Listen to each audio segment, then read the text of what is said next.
Mazmur 103 kita baca hanya 3 ayat saja, tapi kita akan merenungkan keseluruhan ayat. Mazmur 103 ayatnya yang ke-15 sampai 18. Adapun manusia, hari-harinya seperti rumput, seperti bunga di padang, demikianlah ia berbunga.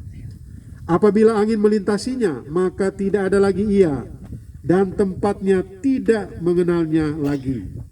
Tetapi kasih setia Tuhan dari selama-lamanya sampai selama-lamanya atas orang-orang yang takut akan Dia, dan keadilannya bagi anak cucu, bagi orang-orang yang berpegang pada perjanjiannya dan yang ingat untuk melakukan titahnya.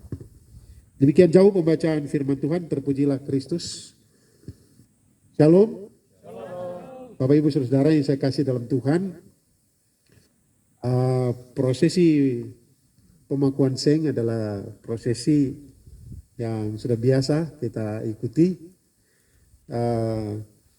Tetapi kalau misalnya kita mau cari bagian-bagian Alkitab yang berbicara tentang ini, sepertinya tidak ada ya, tidak ada. Tapi ada makna-makna simbolik yang kita bisa lihat dari prosesi ini. Nah, biasanya kalau bicara tentang atap, atau kalau kita bilang atap ini pakai seng, mungkin ada yang lain pakai multi roof, ada yang mungkin pakai genteng, ada kalau kita dulu yang senang kita pakai ini atap rumbia itu, atap ini, atau yang alang-alang, wah itu sejuk. Tapi kalau anak-anak dorang main ini bunga api dan satu hinggap di situ, apakah yang terjadi? Aduh, itu bahayanya. Tapi senang sekali kalau atap dari seperti itu.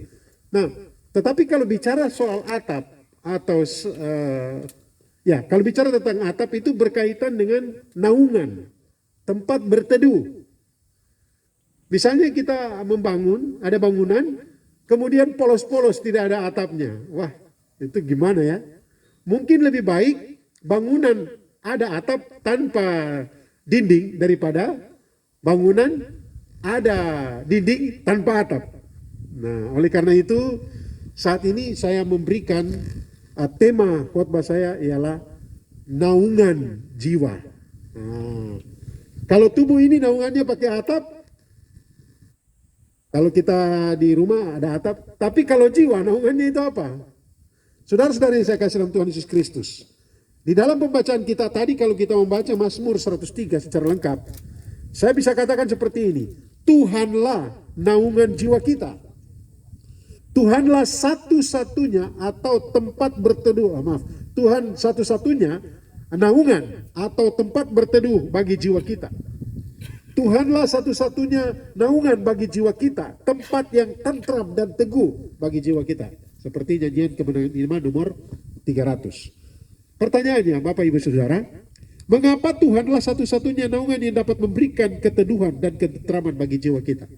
Apa alasannya? Dari Mazmur 103 kita akan belajar paling sedikit ada 3 alasan mengapa Tuhan satu-satunya naungan bagi jiwa kita. Nah, sebelum saya lanjut, mungkin kita bertanya begini, loh ini kok pemangkuan seng kok naungan jiwa? Iyalah, kehadiran gereja adalah berkaitan dengan kebutuhan berhubungan dengan jiwa. Ini adalah satu manifestasi daripada di mana orang-orang yang sudah percaya dan berkumpul. Tetapi gereja yang sesungguhnya bukan gedungnya, tapi orangnya. Nah, orang yang bagaimana? Orang yang dia memiliki naungan jiwa yang pas, yang memberikan jaminan kepadanya bukan hanya sementara di dunia ini, tetapi kehidupan setelah kematian. Karena ada pepatah orang Jawa bilang, neng donyo mung mampir ngombe, di dunia ini cuma mampir minum saja. Artinya ada perjalanan panjang. Dan perjalanan panjang itu adalah setelah kita mati ada apa? Nah, itu yang seringkali membuat jiwa tidak tenang. Oleh karena apa? Tidak pasti setelah mati dia jangan masuk neraka kah, binasa kah? Kalau kita mau jujur, seandainya kalau tanya sekarang, Tuhan panggil kita sekarang, semua mati. Apakah kita tenang, teduh? Atau, aduh, kalau bisa mati ini. Dulu waktu saya masih kecil itu, kalau malam saya makan banyak, makanya ini gemuk. Karena saya takut kalau mati nanti saya lapar. Itu waktu anak kecil tuh. Aduh, kamu mesti makan banyak, nanti malam mati, siapa mau kasih makan saya dikubur. Nah itu anak kecil punya pikiran. Nah, anak kecil saya pikiran seperti itu. Tetapi Tuhanlah naungan jiwa kita. Mengapa? Alasan pertama, karena Tuhan baik. Ayat 1-5 bilang begini. Ini deskripsi atau penjelasan dari kebaikannya. Pasal 103 ayat 1-5. Dari Daud. Pujilah Tuhan hai jiwaku, pujilah namanya yang kudus hai segenap batinku. Ayat 2. Pujilah Tuhan hai jiwaku dan jangan lupakan segala kebaikannya. Dia yang mengampuni segala kesalahanmu, yang menyembuhkan segala penyakitmu, dia yang menebus hidupmu dari lubang kubur, yang memahkutahui engkau dengan kasih setia dan rahmat, dia yang memuaskan hasratmu dengan kebaikan, sehingga masa mudamu menjadi baru seperti pada burung Raja Wali. Itu penjelasan tentang kebaikan Tuhan. Tetapi yang menarik penjelasan kebaikan Tuhan ini menurut Daud, dia mulai dengan apa? Ayat 3, bukti kebaikan Tuhan. Ia mengampuni segala kesalahanmu. Kenapa harus mulai dengan ia mengampuni? Tidak langsung dikatakan ia menyembuhkan penyakitmu. Karena apa? Kita bisa sembuh dari penyakit tetapi mati masuk neraka. Bisa kan? Tetapi dimulai dia mengampuni, artinya dia memberikan pengampunan kepada kita. Seandainya tidak sembuh dari sakit, kita mati kapan saja. Alkitab mengatakan setiap orang yang menerimanya diberi kuasa menjadi anak-anak Allah. Ada pengampunan. Nah itulah di mana iman kita menjelaskan tentang dosa sebesar apapun. Bagian firman Tuhan mengatakan, sekalipun dosamu merah seperti kirmisi, sekalipun dosamu hitam pekat, tetapi kalau Allah memberikan pengampunan, dan pengampunan itu melalui kematian Yesus Kristus di kayu salib. Nah, dia baik toh. Saudara-saudara yang saya kasih dalam Tuhan Yesus Kristus, dan kebaikan Allah ini kebaikan yang nyata di kayu salib. Dia meninggalkan surga, Yesus mati di kayu salib ganti kita. Tetapi dia bangkit pada hari yang ketiga memberikan jaminan hidup yang kekal bagi kita. Itu yang utama Bapak Ibu Saudara. Dia baik. Soal kesembuhan, dia menyembuhkan penyakitmu, dia menebus hidupmu dari lubang kubur. Kita yang sudah pernah kena COVID, ya kita tahu itu apa yang dia menyembuhkan penyakitmu dan menebus dari lubang kubur. Saya tahu itu. 4 atau 5 hari lalu saya mengalami masalah jantung yang luar biasa. Sampai mau tensi itu denyutnya tidak terbaca, dia error terus. Karena kadang-kala kadang dan saya bilang apa? Bapak kalau boleh perpanjang lagi Kak. Bukan karena ada pemakuan seng, bukan. Tetapi karena apa? Karena saya masih rindu Tuhan pakai. Nah, kita kembali ke kebaikan Tuhan. Jadi alasan pertama, mengapa Tuhan naungan hidupku, jiwa kita adalah oleh karena dia baik. Dan kebaikannya yang paling nyata ialah dia memberikan jaminan kehidupan yang kekal. Keselamatan bagi setiap orang yang percaya kepadanya. Alasan kedua, ini kertas saya pegangnya dia terbang lagi. Walaupun sudah belajar teologi sampai panjang-panjang, tapi saya tidak mau barang ini terbang. Ya ada mungkin yang lebih hebat ya. Tidak usah pakai catatan, tapi saya pakai catatan. Ayat yang kedua, karena Tuhan sabar. Ayat 6-8. Nah, di dalam ayat 6-8 dijelaskan begini. Tuhan menjalankan keadilan dan hukum bagi orang yang diperas. Dimulai dari situ. Ia memperkenalkan jalan-jalan kepada Musa, perbuatan-perbuatannya kepada Israel. Nah, ini bicara tentang Bapak Ibu Saudara, tentang bagaimana dia adil. Adil artinya dosa harus dihukum. Dan ambil contoh Israel. Israel dipilih oleh Tuhan, tetapi bangsa ini keras kepala, tegar tengkuk. Kadang bertobat, kemudian kumat lagi. Bertobat, kumat lagi. Tetapi dikatakan begini, ini Israel kan kepala batu. Bersungut-sungut, hidup, membantah dengan Tuhan, bahkan menantang Tuhan. Dan Tuhan sudah pilih orang toh, dia sabar. Nah, Dijelaskan ayatnya yang ke-8. Tuhan adalah penyayang dan pengasih, panjang sabar dan berlimpah kasih setia. Tidak selalu ia menuntut dan tidak untuk selama-lamanya ia mendendam. Tidak dilakukannya kepada kita setimpal dengan dosa kita, dan tidak dibalasnya kepada kita setimpal dengan kesalahan kita. Tetapi setinggi langit dari bumi, demikianlah besarnya kasih setianya atas orang-orang yang takut akan Dia. Sejauh timur dari barat, demikianlah dijauhkannya daripada kita pelanggaran kita. Seperti Bapa sayang kepada anak-anaknya, demikianlah Tuhan sayang kepada orang-orang yang takut akan Dia. Sebab Dia sendiri tahu apa kita.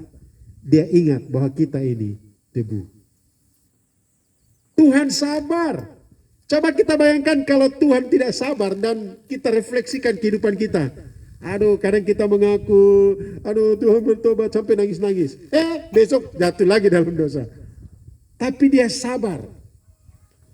Sekarang pertanyaannya, batas kesabaran Tuhan sampai di mana? Batas kesabaran Tuhan sampai di saat Dia sudah panggil kita dan kita tidak.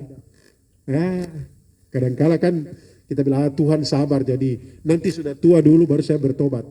Belum sampai tua semati. Ya kan? Aduh, saya masih kuat. Besok mendadak kena serangan jantung atau apa. Jadi Dia tempat naungan jiwa kita karena Dia sabar terhadap kita. Karena itu mari kita menyadari bahwa Dia sabar. Karena Dia sabar, mari di saatnya kita bertobat. Firman Tuhan mengatakan di kitab Ibrani, hari ini kalau engkau dengar suara Tuhan, hari ini, saat ini bertobat. Dan setelah bertobat baru kita, naungan yang sejati adalah Tuhan, Dia sabar.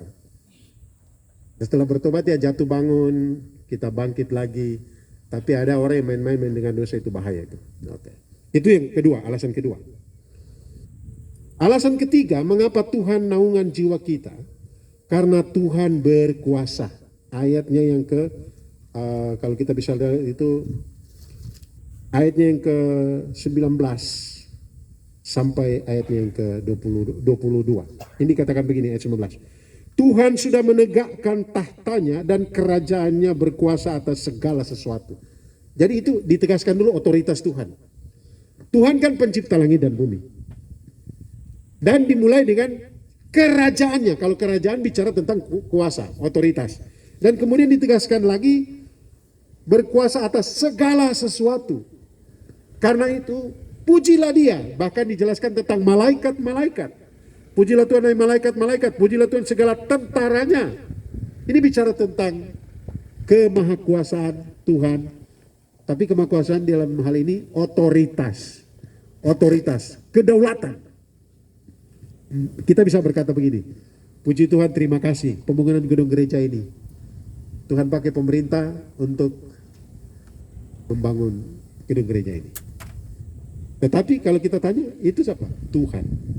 Tidak ada satupun yang dapat dimuliakan, ditinggikan, diagungkan kecuali Tuhan. Gereja sebesar apapun, gereja sehebat apapun, kalau di dalamnya tidak ada jiwa-jiwa bertobat, itu omong kosong. Saya lari dari tempat ini. Saya cari yang ada jiwa-jiwa yang mau bertobat. Bapak Ibu Saudara saya kasih Tuhan. Tuhanlah naungan jiwa kita.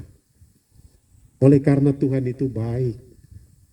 Kebaikannya dideskripsikan dengan jelas. Dia mengampuni, artinya pengampunan ada di tangan Tuhan. Dan pengampunan itu berwujud nyata ketika Dia menyerahkan anaknya yang tunggal Yesus Kristus mati di kayu salib ganti kita. Yang kedua, karena Tuhan itu sabar.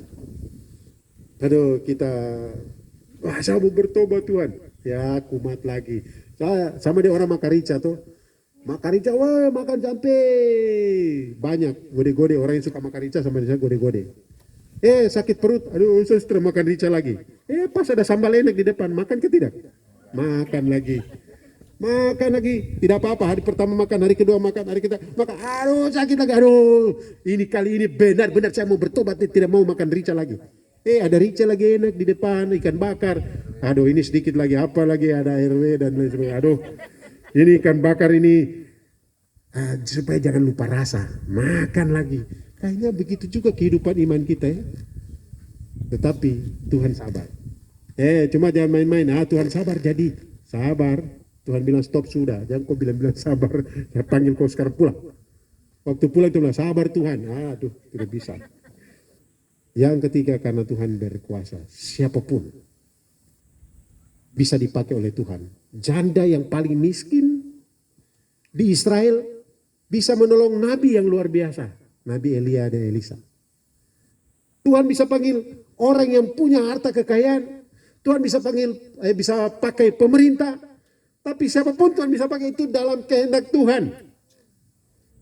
Dan saya tidak ada apa-apa tanpa Tuhan pakai. Ilustrasinya begini. Sekarang lagi gencar-gencar dua pemain bola yang luar biasa. Satu Lionel Messi. Tapi saya tidak itu Messi. Saya lebih pilih Ronaldo. Apalagi setan merah. MU kok dibilang setan merah itu gimana Gak pula lagu macam glory, glory, haleluya, macam gitu. Nah, misalnya Messi, Ronaldo gabung main, dia punya MU datang main di Manokwari, main di Perseman. Yang menang kira-kira siapa? Kayaknya MU menang Kayaknya Sekarang orang-orang Perseman bilang begini. Jangan bilang Perseman, nanti bilang melecehkan lagi. Sepak bola kampung Goa Usobri, kepala kampung. Kita main di MU, siapa yang menang? MU. Baru kita bilang begini, aduh sudah, kesebelasan kampung Goa Usobri, mereka harus pakai kostumnya dari MU. Pakai dia punya kaos, pakai dia punya celana, dia punya sepatu, pakai sepatu bola MU punya. Baru main yang kesebelasan kampung Goa Usobri. Pasti menang. Karena apa? Pakai sepatu MU. Don juga tanpa sepatu main gitu. Tetapi coba sepatu itu aduh, saya sepatu ini dok. Aduh, tidak. Soalnya itu di kampung jadi. Sepatu jalan. Dia bisa jalan ke tidak? Tidak bisa ya. Sekarang saya pakai.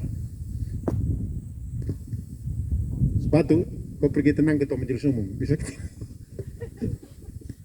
Bisa, karena saya pakai. Begini Bapak Ibu Saudara, bukan siapa kamu, tapi siapa yang pakai kamu. Pergumulan, persoalan, tantangan apapun bisa menerpa kehidupan kita. Tetapi tergantung siapa yang pakai kita. Kalau diri kita yang pakai kita, nanti sebentar kita molo. Molo itu apa? Ya molo, tenggelam, hilang, lenyap. Karena itu tetap jadikan Tuhan sebagai satu-satunya naungan bagi jiwa kita. Terus mendekatlah kepadanya. Ini gereja ini cuma simbol saja. Saya itu pikir begini, ini gereja besar begini tuh mau cari orang di mana? Makanya kepala kampung tegas supaya don datang tinggal sini, baru gembala layani. Doakan satu persatu. Amin. Warga kampung yang hadir di sini, cepat kamu bersihkan, bangun rumah di sini, beribadah sama-sama Tuhan di sini. Amin. Ini pendeta paksa kah? Harus pendeta, kamu sudah datang nanti pendeta pergi injili, kunjungi. Harus itu ya. Jadi betul-betul saya dan istri berdoa, aduh Tuhan ini gereja di bawah saja belum penuh, ini tolong kasih penuh bagaimana ini ya. Tetapi berkat yang Tuhan sudah beri dan kita punya iman ke depan, kampung ini sudah diberikan oleh pemilik hak ulayat, dimulai dengan gereja. Supaya Tuhan duluan di situ. Kemudian orang-orang diberkati melalui pelayanan gereja di kampung ini. Asal warganya harus menjadikan Tuhan sebagai satu-satunya naungan hidup atau naungan jiwa bagi kita. Mari kita tunduk kepala dan kita berdoa, mengucap syukur. Terima kasih Bapa, kesempatan yang Kau beri bagi kami belajar dari firman-Mu. Terima kasih berikan kami pengertian yang lebih mendalam lagi. Engkau sungguh-sungguh mengasihi kami, bahkan rela meninggalkan surga, datang ke dalam dunia, mati di kayu salib ganti kami. Kami bersyukur ya Tuhan. Meteraikan firman-Mu dan berdoa dalam nama Tuhan Yesus Kristus. Haleluya. Amin.